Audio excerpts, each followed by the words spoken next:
ইরানের বিভিন্ন স্থানে যুক্তরাষ্ট্রের বিমান হামলা প্রতিরোধের ঘোষণা তেহরানের। মধ্যপ্রাচ্য জুড়ে যুদ্ধের শঙ্কা জাতিসংঘের।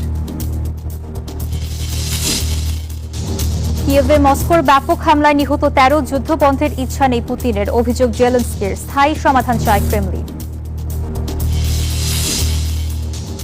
এবং ইউরোপ জুড়ে তীব্র দাবানল, গ্রিসে ৩ দমকল কর্মীর মৃত্যু। স্পেন ও ফ্রান্সে ব্যাপক ক্ষয়ক্ষতি, জাপানের ভূমিকম্পে প্রাণহানি বেড়ে ৩৪। স্বাগত গ্লোবাল টাইমে বিশ্বের নানা প্রান্তের খবর নিয়ে আপনাদের সঙ্গে আছি আমি মেহেরুন্নেসা মেঘলা। দেখছিলেন শিরোনামগুলো। জর্ডানের মার্কিন ঘাঁটিতে হামলার জেরে ইরানের ব্যাপক আক্রমণ চালিয়েছে যুক্তরাষ্ট্র। প্রেসিডেন্ট ডোনাল্ড ট্রাম্পের কড়া হুঁশিয়ারির পরপরই এই পাল্টা সামরিক পদক্ষেপ শুরু হয়। দেশটির কেশম দ্বীপে ৩ জনের প্রাণহানির খবর পাওয়া গেছে। ইরান বলছে মার্কিন হুমকি থাকলে তাদের প্রতিরোধও অব্যাহত থাকবে। অন্যদিকে নিজেদের ভূখণ্ডে যুক্তরাষ্ট্র ও সৌদির যৌথ অভিযানের তীব্র নিন্দা জানিয়েছে ইরাক। চলমান এই উত্তেজনা পুরো মধ্যপ্রাচ্যে বড় ধরনের যুদ্ধের ঝুঁকি বাড়াচ্ছে বলে সতর্ক করেছে জাতিসংঘ। মার্কিন বাহিনীর উপর হামলার চেষ্টার কড়া জবাব হিসেবে ইরানের শক্তিশালী আক্রমণ শুরু করেছে যুক্তরাষ্ট্র। সামাজিক মাধ্যম এক্সে দেওয়া বিবৃতিতে বিষয়টি নিশ্চিত করেছে সেন্টকম। যুক্তরাষ্ট্রের এই পদক্ষেপের পর বুশেহর, কেশম দ্বীপ এবং দক্ষিণ ইরানের বেশ কয়েকটি স্থানে প্রবল বিস্ফোরণের শব্দ শোনা গেছে। এর আগেই জর্ডানে মার্কিন ঘাঁটিতে আইআরজিসির ব্যালিস্টিক ক্ষেপণাস্ত্র হামলার জেরে ইরানকে চরম পরিণতি ভোগের হুঁশিয়ারি দিয়েছিলেন যুক্তরাষ্ট্রের প্রেসিডেন্ট ডোনাল্ড ট্রাম্প। তবে ইরানও তাদের অবস্থানে অনড়। দেশটি জানিয়েছে যুক্তরাষ্ট্রের দিক থেকে হুমকি অব্যাহত থাকলে তাদের পাল্টা প্রতিরোধ লড়াইও একইভাবে চলতে থাকবে। এদিকে নিজেদের সীমানায় যুক্তরাষ্ট্র ও সৌদির যৌথ বিমান হামলার তীব্র নিন্দা জানিয়েছে ইরাক। পপুলার মোবিলাইজেশন ফোর্সেস জানিয়েছে এই হামলায় তাদের বেশ কয়েকজন সদস্য হতাহত হয়েছেন। ইরানকে কেন্দ্র করে ক্রমবর্ধমান এই পরিস্থিতি পুরো মধ্যপ্রাচ্যকে আরও একটি বড় পরিসরের যুদ্ধের দিকে ঠেলে দিচ্ছে বলে কড়া সতর্কবার্তা দিয়েছে জাতিসংঘ। Desk report, news 24। ইউক্রেনের বিভিন্ন শহরে বিমান হামলা চালিয়েছে রাশিয়া। এতে নিহত হয়েছে 2 শিশু সহ অন্তত 13 জন। ট্রাম্প জেলেনস্কি বৈঠকের পরই কিয়েভে হামলা চালালো মস্কো। পাল্টা জবাব দেয় ইউক্রেনও।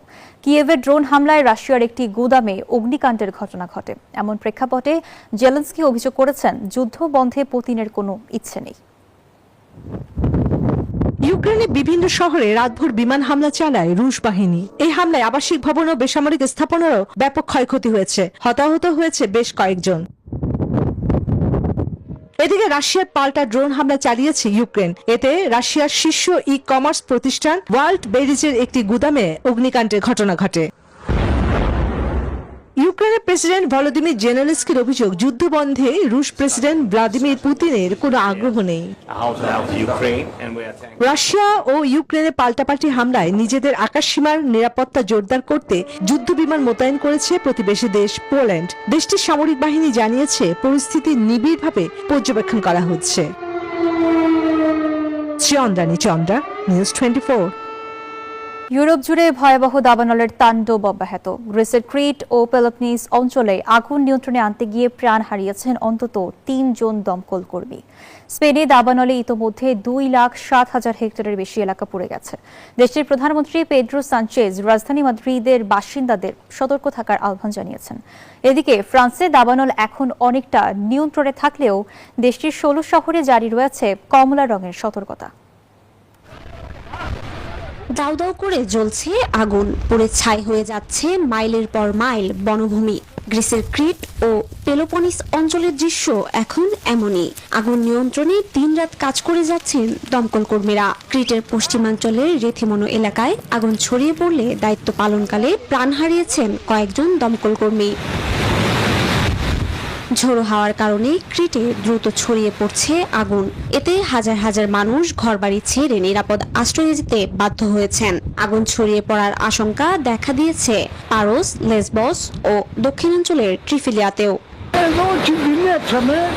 আমরা খুবই বিপদে ছিলাম।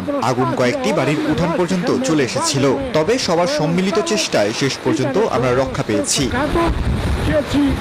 এদিকে স্পেনে পরিস্থিতি কিছুটা উন্নতি হলেও দাবানলে ইতিমধ্যে 2,07,000 হেক্টরের বেশি এলাকা পুড়ে গেছে। এবারের দাবানলকে দেশটির ইতিহাসের অন্যতম বৃহৎ ও ভয়াবহ হিসেবে উল্লেখ করা হচ্ছে। এরই মধ্যে দেশটিতে চতুর্থ দফায় তীব্র তাপপ্রবাহ শুরু হয়েছে। তাই মাদ্রিদে ফিরে আসা প্রায় 20,000 বাসিন্দাকে সর্বোচ্চ সতর্ক থাকার আহ্বান জানিয়েছেন প্রধানমন্ত্রী পেদ্রো সানচেজ। অন্যদিকে ফ্রান্সের জিরোন্দ ও ল্যান্ডোস সহ মোট 16টি বিভাগে জারি করা হয়েছে কমলা সতর্কতা। নতুন করে দাবানল ছড়িয়ে পড়ার আশঙ্কায় বিভিন্ন এলাকায় অতিরিক্ত দমকল বাহিনী মোতায়েন করা হয়েছে। কোপারনিকাস ক্লাইমেট চেঞ্জ সার্ভিসের তথ্য অনুযায়ী জলবায়ু পরিবর্তনের প্রভাবে বৈশ্বিক গড়ের তুলনায় প্রায় দ্বিগুণ হারে বাড়ছে ইউরোপের তাপমাত্রা। জ্যোতি রয়, নিউজ 24। জাপানের কুমামোতোতে 7.1 মাত্রার শক্তিশালী ভূমিকম্পে প্রাণহানি বেড়ে 34 জনে দাঁড়িয়েছে। সবচেয়ে বেশি ক্ষয়ক্ষতি হয়েছে সেখানকার ইয়ন মলে। 1 দশক আগের ক্ষতি কাটিয়ে গত মাসে এটি নতুন করে চালু হয়েছিল। মলের ধ্বংসস্তূপের ভেতর গ্যাসের গন্ধ পাওয়ায় সেখানে বিস্ফোরণের সন্দেহ করা হচ্ছে। প্রকৃত কারণ জানতে চলছে তদন্ত। ভবনটির ভেতরে আটকা পড়াদের উদ্ধারে ফায়ার সার্ভিস ও পুলিশের পাশাপাশি কাজ করছেন সেনা সদস্যরা। পুরো ভূমিকম্প কবলিত এলাকায় উদ্ধার তৎপরতায় মাঠে নেমেছেন 4,500-এরও বেশি সেনা। বিশ্বের 20% বড় ভূমিকম্পই হয়ে থাকে প্রশান্ত মহাসাগরীয় রিং অফ ফায়ার এই অবস্থিত জাপানে। 1 দশক আগে এই কুমামোতোতেই আরেক ভয়াবহ ভূমিকম্পে প্রাণ হারিয়েছিলেন 275 জন। ভারতের প্রধানমন্ত্রী নরেন্দ্র মোদীকে পদ ছেড়ে দিয়ে সামাজিক মাধ্যমের ইনফ্লুয়েন্সার হওয়ার পরামর্শ দিয়েছেন ককরোচ জনতা পার্টির নেতা অভিজিৎ দেবকে।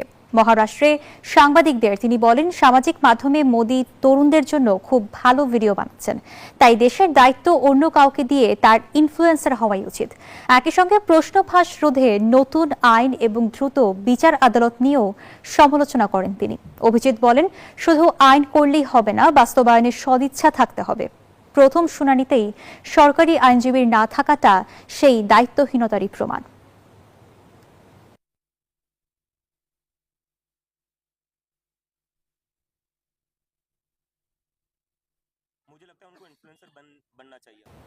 আর এই ছিল গ্লোবাল টাইমের আয়োজনে সঙ্গে থাকার জন্য ধন্যবাদ।